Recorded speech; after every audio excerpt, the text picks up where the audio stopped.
आज हम इस लेक्चर में रेडियस ऑफ कर्वेचर की कुछ प्रॉब्लम्स करेंगे, जिसमें खास करके दो सवाल तो अपन करेंगे radius of curvature at origin, दोनों कार्टेशियन कोऑर्डिनेट्स के लिए भी और पोलर के लिए भी। तो पहला सवाल अपन करते हैं सिद्ध कीजिए कि वक्र y² = x² इंटू ए प्लस एक्स अपॉन ए माइनस एक्स की मूल बिंदु पर वक्रता त्रिज्याएँ +-a√2 है। तो सबसे पहला काम तो अपने को जो करना है, ये दी गई इक्वेशन है, इसके लिए दो तरीके से अपने इस काम कर सकते हैं। या तो एक जो फार्मूला अपने पास डिफरेंशिएट डेरिवेटिव करके मान निकालना, दोनों के फिर वैल्यू रखना, और चूंकि इसका मूल बिंदु पर कहा है और इसमें एक्स और वाई इन्वॉल्व है, तो आसान ये रहेगा कि इस दी गई समीकरण को अपन रीअरेंज करते हैं। जो समीकरण दे रखी है इसको अपन लिखते हैं y = स्क्वायर रूट लेने पर +-x a + x और a - x की पावर -½ अब इसमें से पहली टर्म में से अपन a कॉमन ले लेते हैं और सेकंड टर्म्स में से a कॉमन ले लेते हैं। यहाँ से मेरे पास a की पावर आएगी +½ और यहाँ से a की पावर आएगी -½ तो दोनों मिलके a विल कैंसिल आउट और ये बन जाएगा मेरे पास x1 + x + a की पावर ½ और ये हो गया 1 - x अपॉन a की पावर -½ अब इन दोनों का अलग अलग से बाइनोमियल थ्योरम की मदद से अपन एक्सपेंशन करते हैं। तो इसका पदों का द्विपद प्रमेय से प्रसार करने पर इसका एक्सपेंशन मेरे पास आ जाएगा 1 + 1/2x/a - 1/8x² plus higher terms of x। Similarly 1 - x⁻⁻1 के मेथड से करेंगे तो इसका विस्तार हो जाएगा अपने पास 1 + 1/2x/a + 3/8x² plus higher terms of x। यहाँ पर x के हायर पद आएंगे। अब इनका आपस में गुणा करेंगे तो अपने ध्यान आना चाहिए, पहले 1 से करेंगे सारे terms as it is repeat हो जाएंगे, फिर इससे करेंगे तो यहाँ पर हो जाएगा। तो 1 से करते समय मेरे पास यहाँ पर x ये आया और इसको दोबारा गुणा करेंगे, जब इस पद के कारण ये आएगा तो ये दोनों जुड़ करके हो जाएंगे x। और इसी प्रकार जब इनको बाहर वाले x से और गुणा कर देंगे, 1 से किया था तो ये तो हो गया 1 और ये x/a के कारण ये हो गया x²/a, यानी यहाँ पर मेरे पास बाकी हायर टर्म्स ऑफ x। तो अब इसको मैक्लॉरिन थ्योरम हम जानते हैं क्या होता है कि y = px + qx² 2 plus this. अब इन दोनों इक्वेशन की मदद से हम इनके कोफिशिएंट्स को कंपेयर करेंगे। जो x का गुणांक इसमें है वो हो जाएगा मान p का, और x² का जो गुणांक होगा वो यहाँ पर हो जाएगा मेरे पास q का मान। तो दोनों की यदि तुलना करते हैं तो अपने पास आता है p = +-1 एंड q = +-2/a। अब रेडियस ऑफ कर्वेचर ज्ञात करने का फार्मूला है ρ = 1 + dy/dx के होल स्क्वायर के 3/2 अपॉन d2y/dx2, या इसको अपन p कह देते हैं और इसको अपन q कहते हैं। First order derivative at origin is p and second order derivative at origin is q। तो ये हो जाएगा 1 + p² की पावर 3/2 अपॉन q। अब p और q के दोनों मान इसमें रखते हैं तो ये अपने पास आ गया, ये +-1 का स्क्वायर होकर के स्क्वायर होने का 1 हो जाएगा 3/2 और ये +-2/a, तो ये 2 की पावर 3/2 हो गया 2√2 और 2/a को हम लिख देंगे a/2। सिंप्लीफाई करेंगे तो ये आ गया +-√2/a। यही अपने को सिद्ध करना था कि इस दिए गए कर्व के लिए radius of curvature at origin is +-√2/a। इसी कंटिन्यूशन में एक सवाल और करते हैं जो अपने को पोलर कोऑर्डिनेट्स के लिए है, समझ में आ जाएगा। Find the radius of curvature of the curve at the vertex of the cycloid. ये साइक्लॉइड की समीकरण दे रखी है, x = a θ + sin θ और y = a × 1 - cos θ। और ये कह रहा है कि इसके वर्टेक्स माने मूल बिंदु हो गया, तो जब θ = 0 लेंगे तो x का मान भी 0 हो जाएगा, y का मान भी 0 हो जाएगा। तो x θ = 0 पर हमें वर्टेक्स प्राप्त होती है। तो यहाँ से हम देखते हैं कि at θ = 0 x is the tangent, x axis is the tangent.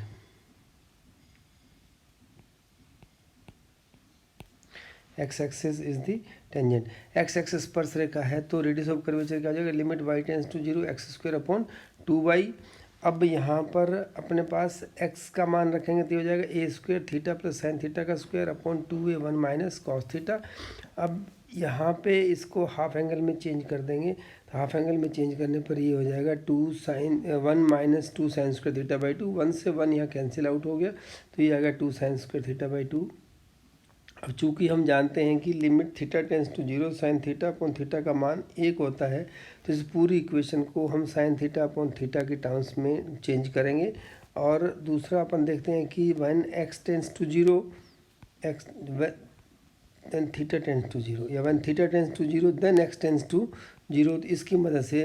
और similarly when theta tends to 0 y also tends to 0, तो y tends to 0 will implies u theta tends to 0, तो लिमिट हो जाएगी मेरे पास limit theta tends to 0 a/2 theta plus sine theta का square upon 2 sine square theta by 2। यहाँ से theta common ले लेंगे तो ये आ जाएगा मेरे पास theta square 1 plus sine theta upon theta का square by 2 sine square theta by 2। अब ये जो थीटा स्क्वायर है इसको अपने इसके डिनोमिनेटर में लेकर के इसको सिंप्लीफाई करेंगे तो ये हो जाएगा 1 plus sine theta upon theta का whole square upon sine theta by 2 upon theta by 2 का स्क्वायर। क्योंकि अपने को इस प्रॉपर्टी को यूज करना है तो इस पूरी टर्म को इसी फॉर्म में ले लिया कि when theta tends to 0 theta by 2 also tends to 0, तो limit theta by 2 tends to 0 sine theta by 2 upon sine theta by 2 का मान भी कितना हो जाएगा 1। तो ये हो गया 1 प्लस 1 प्लस 1 इज 2, तो 2 का स्क्वायर इज 4, और ये हो गया 1 का स्क्वायर इज 1, तो कुल मिला करके ये वैल्यू आई मेरे पास आ गया 4a। तो अपने दो सवाल करें, एक कार्टेशियन कोऑर्डिनेट्स के लिए, एक पोलर कोऑर्डिनेट्स के लिए। दोनों केसेस में radius of curvature at origin निकाला। तो इस फार्मूले की मदद से हम बहुत आसानी से किसी भी कर्व दिए गए कर्व के लिए radius of curvature at origin अपन निकाल सकते हैं, ज्ञात कर सकते हैं।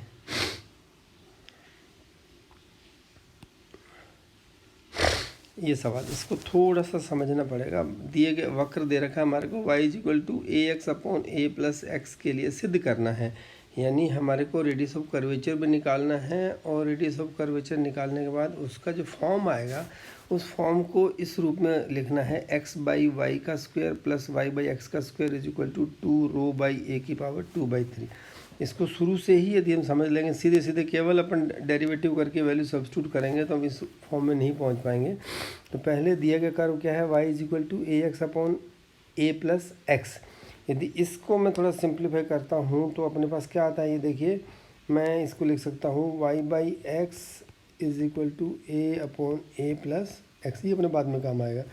अब चूंकि इसका डिफरेंशिएशन करना है तो u अपॉन v के मेथड से इसका डिफरेंशिएशन क्या दिया गया dy by D x is equal to a plus x, और ax का डिफरेंशिएशन हो गया a minus a x as it is a plus x का डिफरेंशिएशन हो गया 0 प्लस 1।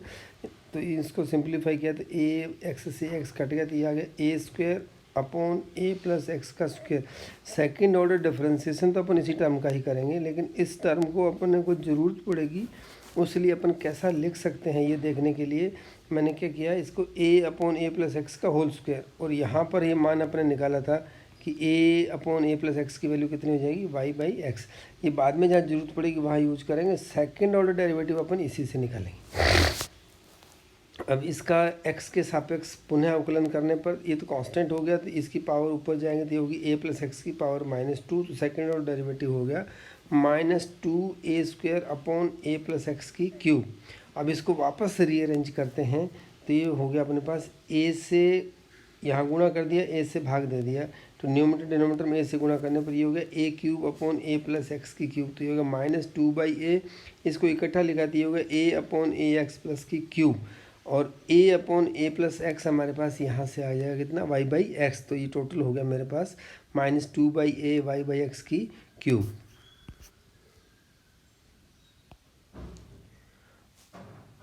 अब ये वैल्यू यहाँ सब्स्टिट्यूट करें, फार्मूला क्या है, rho is equal to 1 plus D Y by D X का होल स्क्वायर के 3/2 upon d2y by D x 2। तो यहाँ पर dy बाई डी एक्स का मान पिछली इक्वेशन से मेरे पास था dy by D x is equal to y by x का स्क्वायर। तो y बाई एक्स का स्क्वायर यहाँ सब्स्टिट्यूट करेंगे तो ये हो जाएगा y बाई एक्स की पावर 4 होल पावर 3/2, और d2y बाई डी एक्स का मान जाएगा -2/a y बाई एक्स की क्यूब।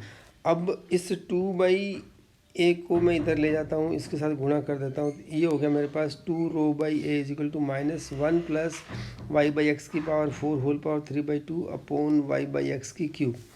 अब पहले इस पूरी इक्वेशन का जो भी अपने पास इक्वेशन नाम है, सपोज ए, इसका स्क्वायर करने पर, इसका स्क्वायर करेंगे तो ये हो जाएगा 2 ρ/a की स्क्वायर, 2 ρ/a का square is equal to 1 plus y/x की पावर 4 का होल क्यूब करेंगे तो ये हो जाएगा 3, और स्क्वायर किया तो ये माइनस हो गया प्लस, ये हो गया y/x की पावर 6। अब चूंकि जो प्रूव करना है इसमें मेरे अपने को जो दे रखा है 2 ρ/a की पावर है 2/3, तो 2/3 होने से दोनों तरफ क्यूब 1/3 रूट लेने पर ये हो जाएगा 2 ρ/a की पावर 2/3। एक साइड मेरे पास जो प्रूव करना है वो बन गई, ये हो गया y/x की पावर 4, अपने पास क्यूब रूट लिया तो ख़त्म, और ये हो गया y/x की स्क्वायर। अब इससे भाग दे देंगे तो ये यहाँ से जाएगा, तो ये तो मेरे पास बन गया ये y/x का स्क्वायर। अब ये y/x की स्क्वायर है, ये y4 है, ये y/x की 2 है, तो इसको काटेंगे तो ये हो जाएगा y/x की स्क्वायर, तो वो टर्म बन गई मेरे पास ये।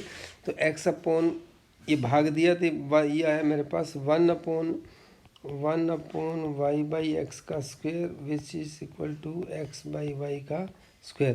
तो ये दोनों टर्म बन गई ये और ये। इस प्रकार से अपने को जो प्रूव करना था 2 ρ/a की power 2/3 is equal to x upon y का स्क्वायर प्लस y/x का स्क्वायर। यानी इस सवाल में जो ध्यान देने की बात है, जिसमें हम गलती कर सकते हैं, वो यही है कि अपने को दोनों जगह पर वापस वही देखना है कि किस प्रकार से जो इक्वेशन दे रखे हैं उस इक्वेशन को मैं क्या लिख सकता हूँ, और दूसरा ये कि उस फर्स्ट ऑर्डर और सेकंड ऑर्डर डेरिवेटिव जब निकालते हैं तो उनको अपन किस प्रकार से उपयोग करें कि जिस फॉर्म में हमें को आंसर चाहिए उस फॉर्म में अपन उसको लेकर के आ जाए।